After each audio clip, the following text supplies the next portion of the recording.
sehingga dia dijuluki sebagai orang yang punya kelebihan, terus dia ada kata-kata insya Allah. Nah itu beda, bukan peramal.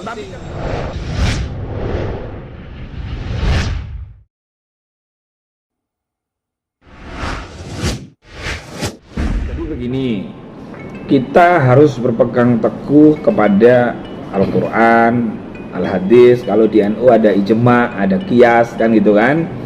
Nah kalau di Al-Quran sudah disebutkan, kalau di hadis Rasulullah pernah bersabda, barang siapa yang percaya kepada dan mendatangi para peramal, maka sholatnya selama 40 hari itu tidak diterima. Itu sudah jelas itu. Kenapa Rasulullah kok sampai mengatakan demikian? Karena Rasulullah mengantisipasi umatnya untuk lebih percaya kepada Allah Subhanahu wa ta'ala. Nah kalau umatnya percaya sama peramal, lalu peramal itu meramalkan hal-hal yang negatif, maka bisa terjadi perang saudara. Datang ke peramal, oh yang nyuri itu ini, ciri-cirinya ini, misalnya seperti itu.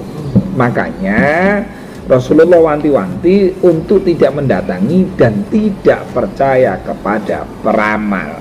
Terlepas siapapun peramal itu, mau bajunya misalnya serbanan, mau bajunya pakai pakai tasbih atau pakai gelang atau pakai macam-macam lah aksesoris itu kan gaya kan, untuk menambah keyakinan supaya orang lain itu percaya.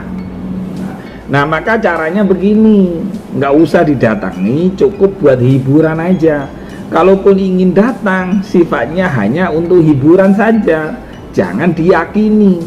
Sebab kalau diyakini ternyata ramalan itu misalnya meleset, ramalan itu kan ilmu kira-kira, ilmu yang tidak pasti gitu loh. Nah pokoknya kata kuncinya itu tadi, siapapun mau pakai mediasi apa, yang saya khawatir teman-teman ini yang memberi gelar kepada mereka, misalnya kepada Mas Denny Darko sebagai peramal, padahal dia ini konsultan tempat curhat misalnya. Lah teman-teman menganggap dia peramal, kan susah, kan kasihan Mas Denny Darkonya itu gitu. Ya kalau ada yang model-model kayak seperti siapa itu dulu, kayak Rara, terus kayak siapa tadi itu dulu itu Mbak Yu ya, Mbak Yu, buat hiburan aja mereka, jangan baper kita, jangan dibawa perasaan bahwa oh ini orang sakti, oh ini orang istimewa. Nah itu yang syirik, itu yang nggak boleh, itu yang dikhawatirkan oleh Rasulullah tadi itu, sehingga melupakan siapa yang Maha Pencipta ini gitu. Jadi begini, memang peramal, memang yang menjuluki peramal itu kan kita. Kadang-kadang orang yang kita juluki peramal itu kadang-kadang ketika didatangi, ini ada aksi pembunuhan misalnya. Nah terus kemudian kita minta petunjuk. Nah polisi biasanya walaupun petunjuknya misalnya menyebut inisialnya A sebagai pelakunya, tapi biasanya polisi nggak langsung percaya, tapi juga dikuatkan dengan keterangan saksi, barang bukti, matching enggak ramalan dari yang didatangi ini, pas enggak, kan gitu kan, itu gitu loh. Nah maka cara siasatnya adalah ketika kita konsultasi, ya cukup gaya pertimbangan, jangan terlalu percaya betul, pokok ini harus betul. Misalnya peramal ini nuduh orang, ternyata orangnya enggak, ternyata misalnya enggak, akhirnya orang ini dipukuli atau diapa, kan membahayakan. Misalnya kasus pencurian, kita datanglah ke orang pintar, ciri-cirinya itu ini, tapi kan harus dicocokkan. Ya kalau Denny Darko ngomongnya itu sudah memastikan, nah disitulah yang dilarang oleh agama. Maka harus ada kata-kata insya Allah. Kadang-kadang gini saja, kayak sampean ya, nggak perlu menjadi peramal untuk menilai gerak-gerik.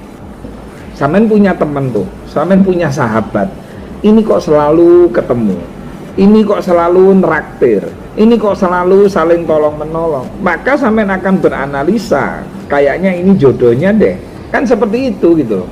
Yaitu ilmu kira-kira aja itu, ilmu kira-kira tapi dikemas dengan media supaya cantik mainnya, supaya yang nonton banyak, supaya subscribe-nya banyak, gitu aja. Itu entertain aja gitu. Terus apakah nggak boleh percaya sama Darko misalnya? Tergantung sampean. Kalau sampean meyakini sampai terbawa terbawa sampai tidur, sampai bahwa ini orang istimewa, ini orang ini selalu benar, nah itu yang salah. Jadi kalau kamu meyakini dan mempercayai terlalu berlebihan, itu yang nggak boleh sama Rasulullah. Jadi biasa-biasa aja ketika menghadapi hal-hal yang demikian gitu loh. Ya buat hiburan aja, jangan terlalu dimasukkan ke dalam hati gitu. Nanti ketika ada masalah datang ke sana, terus kemudian tujuan dan harapan kita nggak sama, kecewa nanti akhirnya. Ya orang kalau nggak beriman rata-rata memang akan membuat kita kecewa. Tapi kalau orang beriman maka akan mempertimbangkan ketika mau curhat, konsultasi, terus diyakini. Tapi kalau hanya sharing biasa nggak masalah gitu. Apalagi kalau Denny Darko nggak ada tarif, wah itu malah bagus. Tapi kalau ada tarif dan lain-lain, wah beda lagi. Tidak khairun nas anfa'uhum linnas tadi itu. Wah, kalau seandainya saya nggak punya istri, mungkin itu jodoh saya itu.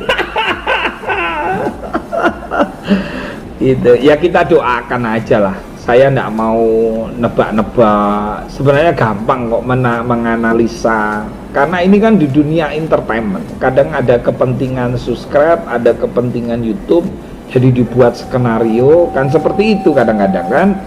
Itu gitu. Tapi ada juga seorang ustadz ngomong, jangan menyanyikan lagu yang mana lagu itu membuat kita tidak bahagia. Kenapa? Karena lagu itu bagian dari doa. Coba ya. Tapi tak sambung-sambung kok ya ada benernya gitu loh. Alamat palsu misalnya. Ya, terus akhirnya mencari kemana-mana seperti itu kan. Ya saya seneng sih saya sama Mbak Ayu Ting Ting. Ya mudah-mudahan dapat jodoh sesuai harapannya lah, sesuai harapannya, sesuai dengan keinginan keluarga, terutama karena punya putri yang mengerti tentang putrinya, yang menyayangi putrinya si Bilqis itu. Ya kita doakan aja, nggak usah ngeramal-ngeramal, nggak usah menganalisa. Saya nggak mau terpancing itu gitu. Nanti kalau saya jodoh ternyata nggak jodoh, nanti kan malah bikin malu. Nggak jodoh, ternyata jodoh gitu. Nah maka yang sebaiknya bagaimana? Ya kita doakan yang baik. Sesama muslim itu doakan yang baik. Terus kalau nggak muslim, ya harus doakan yang baik. Sesama manusia. Boy William ciptaan manusia juga. Walaupun Boy William itu agamanya beda dengan saya. Itulah namanya kemanusiaan. Jadi kita harus berprasangka baik, mendoakan yang baik-baik aja, nggak usah diramal. Nanti lahannya teman-teman peramal nanti dicaplok saya kan nanti. Makanya ketika kita bahasanya peramal, maka yang namanya peramal itu tidak ada kata-kata insya Allah tadi itu.